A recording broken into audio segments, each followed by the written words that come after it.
You need to know your circle of competence. That is, what's the sphere that you really do know?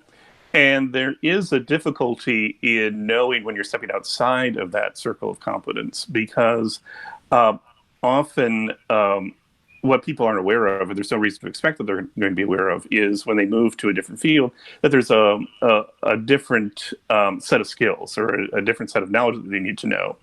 The problem is that, let's say if you're a mathematician, just to use a COVID example, and you can do growth curves. You think, okay, you're predicting the growth of the virus is a math problem. Let me do the math and figure out where the virus is going to go and how challenging it's going to get. But the mathematician, being trained in math and not being trained in epidemiology, doesn't know the epidemiology wisdom or concepts or analysis, doesn't know it exists.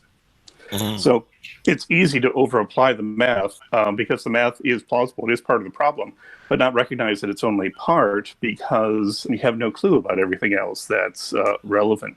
Just to give you a jargon term, this is a phenomenon that we refer to in my lab. It's been referred to elsewhere as well. It comes from linguistics.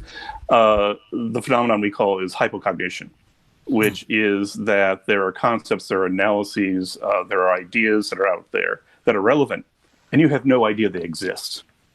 And as a consequence, you think what you know is relevant, but you don't realize how much it has to be qualified because you literally have no idea the concepts you need to know if you're going to do something that lies outside of your circle of competence.